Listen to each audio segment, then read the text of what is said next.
Selamat datang kembali di channel pendidikan atau channel Pandrazani. Pada video kali ini kita akan membahas seputar PPG Prajab atau KNI PPG Prajab tahun 2022. Sebelum saya membahas lebih lanjut, saya mohon bantu channel ini berkembang dengan cara like, subscribe, dan bunyikan lonceng notifikasi. Apabila logo lonceng itu Bapak Ibu tekan dengan logo tandanya berbunyi, maka secara otomatis apabila saya setiap upload video, itu akan muncul notifikasi di HP-nya masing-masing. Terima kasih telah subscribe, like, dan bunyikan lonceng notifikasinya. Nah, iya, seputar PPG Prajab. Nah, saya yang pertama membahas mengenai apa yang maksud dengan PPG Prajabatan. Adalah program pendidikan yang diselenggarakan setelah program sarjana atau sarjana terapan bagi lulusan sarjana maupun diploma 4, baik dari kependidikan maupun non-kependidikan, bagi calon guru untuk mendapatkan sertifikat pendidik atau serdi pada pendidikan usia dini, pendidikan dasar, dan pendidikan menengah. Artinya apa? Artinya PPG ini dibuka untuk guru PG Pak, mulai dari guru PG PAUD, PG TK, guru di kelas SD, guru di SD, maupun guru di SMP atau SMA. Itu untuk Kemendikbud, ya. Kalau untuk MTSN dan MA itu di bawah naungan Kementerian Keagamaan. Jadi ini ialah di bawah naungan Kementerian Pendidikan dan Kebudayaan. Nah, guna BPG Prajab itu untuk mendapat sertifikat pendidik. Apa guna sertifikat pendidik? Yang pertama itu untuk menjadi guru profesional.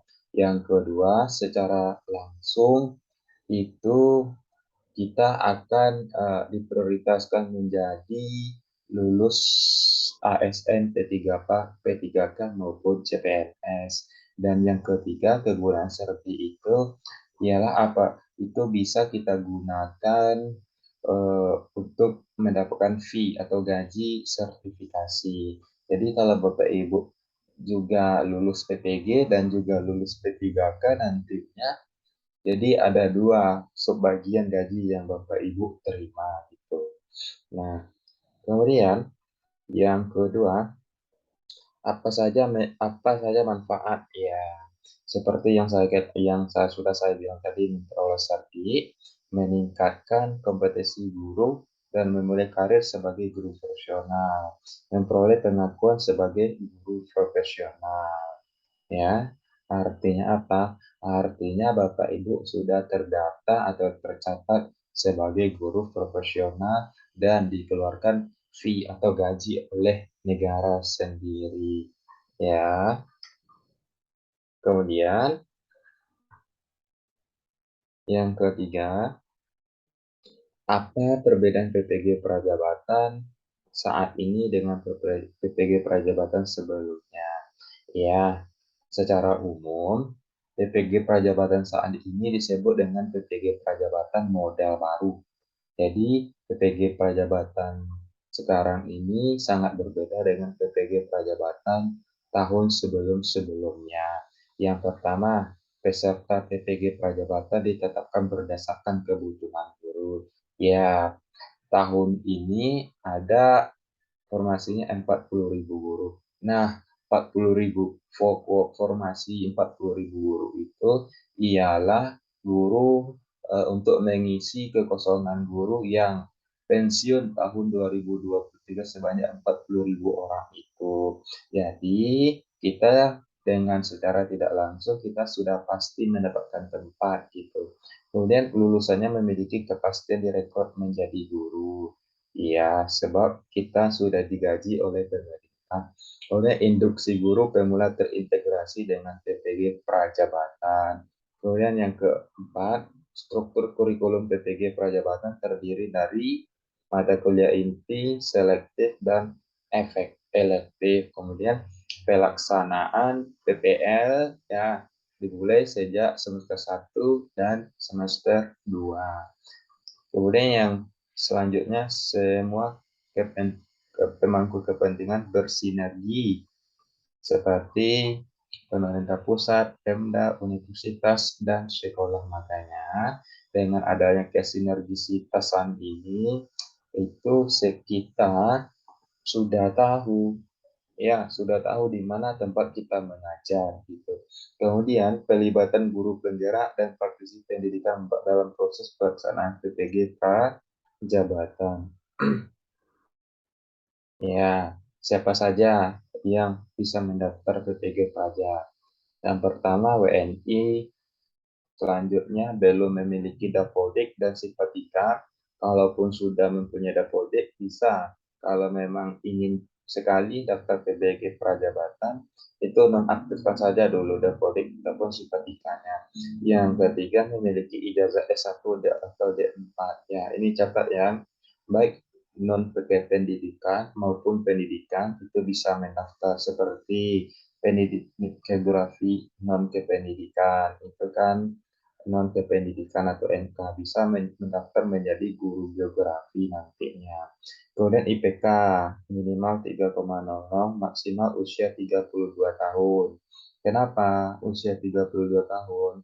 Sebab ini disinkronisasikan pada eh, perekrutan model perekrutan CPNS. CPNS itu kan maksimalnya 35 tahun. Jadi ini 32 tahun berarti sisa 3 tahun. Nah, 3 tahun itu ialah masa pelaksanaan PPG Prajabatan, 1 tahun di kampus, 2 tahun di eh, sekolah. Artinya, iya. Kemudian, yang saja memiliki surat sehat jasmani dan rohani ini diserahkan ketika lapor diri. SKCK dan Nafza juga begitu. Menandatangani fakta integritas juga begitu. Kemudian yang terakhir mengikuti seleksi administrasi, tes substantif, dan wawancara. Kemudian yang kelima, berapa kuota PPG Prajabatan? 40.000 mahasiswa untuk tahun 2022. Baik untuk gelombang 1 maupun gelombang 2 itu ditotalkan semuanya menjadi 40.000. Ini diusulkan berdasarkan kekosongan guru tahun 2023 atau guru yang akan purna bakti atau pensiun. Dan apa saja yang akan diuji pada tes wawancara?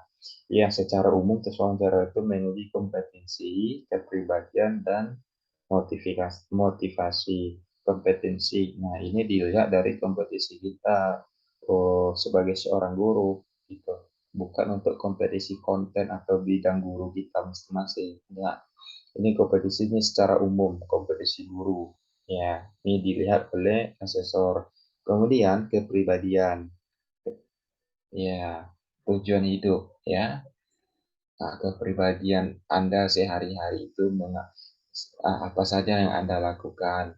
Kalau Anda eh, kegiatan sehari-harinya mendukung untuk kompetisinya, maka itu nih sebagai nilai plus. Contoh, saya mempunyai web pendidikan. Kan itu salah satu aktivitas yang mendukung untuk menjadi guru.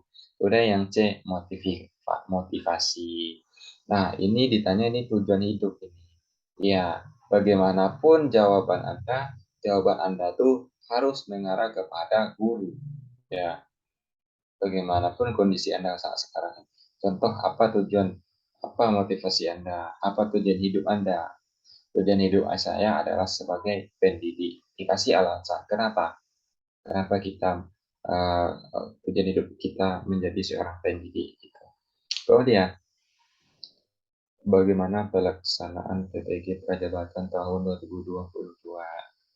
Ya, PPG Prajabatan dilaksanakan melalui perkuliahan dengan masa studi selama 2 semester atau 1 tahun.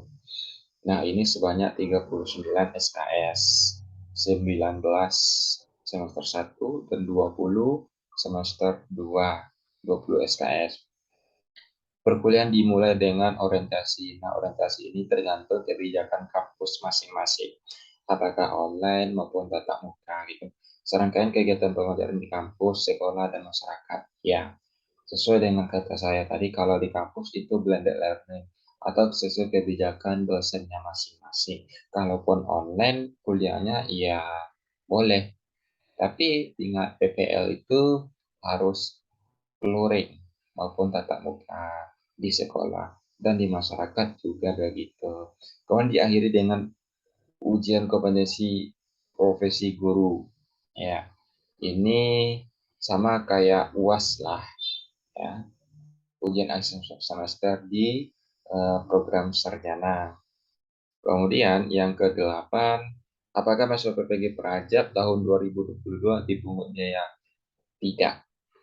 Namun biaya pendaftaran dan seleksi dan hidup ditanggung oleh masing-masing peserta, ya. Untuk biaya pendidikan itu 18 juta, ya, kurang lebih, ya. Satu semesternya kurang lebih ada 9 juta atau 8.500.000, ya. Itu digratiskan. Namun untuk biaya hidup seperti biaya kos, transportasi, biaya makan, ini segala macam itu ditanggung oleh kita sendiri. Ya. Kemudian, bagaimana jika pertengahan proses perkuliahan tiba-tiba saya mengundurkan diri karena suatu hal yang bisa dipertanggungjawabkan? Apakah ada konsekuensi yang harus saya tanggung? Ya, jawab. Mahasiswa yang mengundurkan diri dikarenakan berbagai hal dan terdata telah menerima bantuan PPG pajak dari Direktur Jenderal Guru Tenaga Kependidikan, maka mahasiswa tersebut tidak bisa mengikuti program PPG pajak periode berikutnya. Artinya apa? Nah, di sini teman-teman, ya, ini ya sesuai konteks ini kondisinya teman-teman sudah lapor diri, ini misalnya nih udah lulus, sudah lapor diri, udah berjalan perkuliahan agak 1 bulan ataupun agak 1 semester, tiba-tiba teman-teman mengundurkan diri, ya konsekuensinya ya tidak berat sih, tapi tahun berikutnya itu data teman itu akan terdeteksi dan tidak bisa mengikuti program PPG Prajabatan gitu, ya. Tapi kalaupun teman-teman lain ceritanya, kalau teman-teman mengundurkan diri saat lapor diri, ya artinya teman-teman tidak lapor diri ke LPTK, maka itu teman-teman sah-sah saja, ya, tidak ada sanksi-sanksi apapun gitu.